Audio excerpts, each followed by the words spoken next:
नमस्कार। आप सुन रहे हैं द बॉलीवुड रेडियो और मैं हूं आपके साथ अनूप आकाश वर्मा।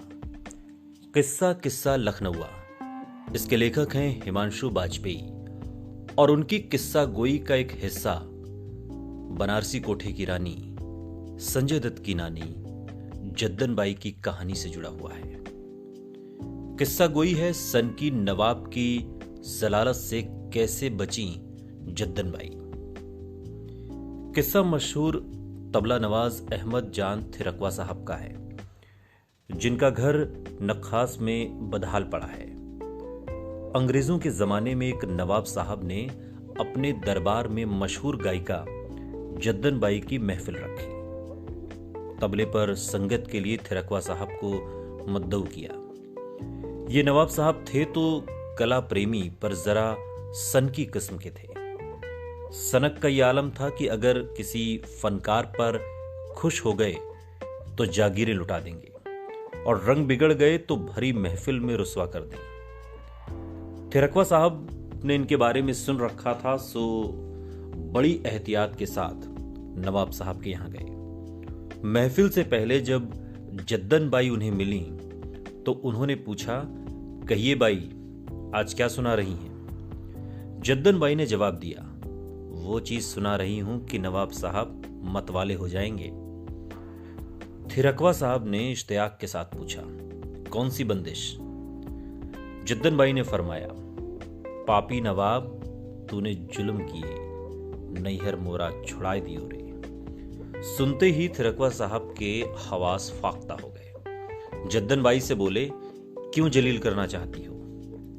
जद्दन बाई की समझ में ही नहीं आया कि हुआ क्या। उन्होंने बड़ी लगन से खास नवाब साहब के लिए ये बंदिश तैयार की थी। बेचारी ने घबराते हुए थिरकवा साहब से पूछा कि माजरा क्या है।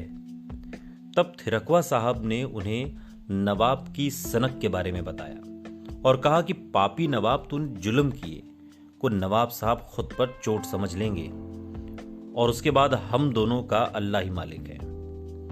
जद्दन बाई ने मौके की नजाकत को भांपते हुए पूछा कि अब किया क्या जाए। थिरकवा साहब बोले कि कुछ और गा दीजिए।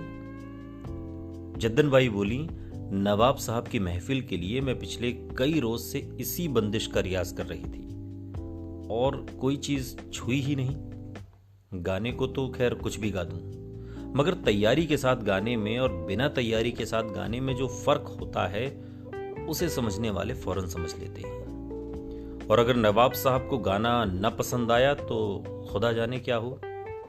अब थिरकवा साहब सोच में पड़ गए।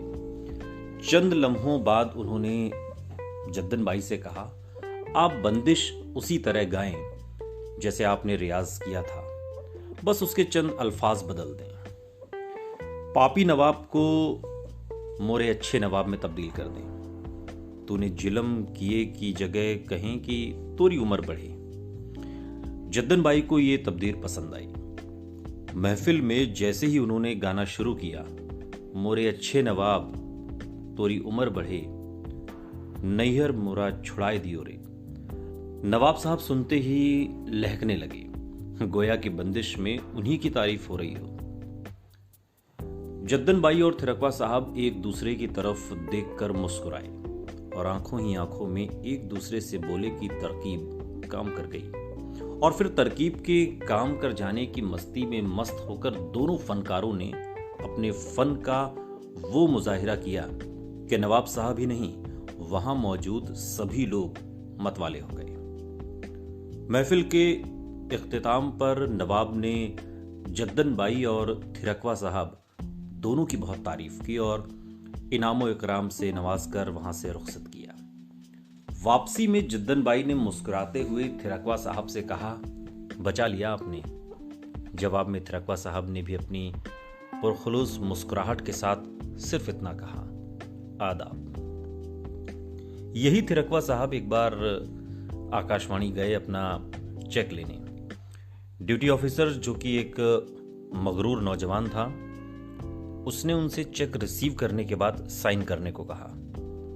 थिरकवा साहब पढ़े लिखे नहीं थे। उन्होंने ड्यूटी ऑफिसर से कहा कि मैं अंगूठा लगाऊंगा, आप इंक पैड मंगवाइए। ये सुनकर वो नौजवान हंस पड़ा। थिरकवा साहब को उसकी ये हंसी अखर गई। उन्होंने तेवर कड़े करके पूछा, क्यों हंसे? वो नौजवान कुछ नहीं बोला।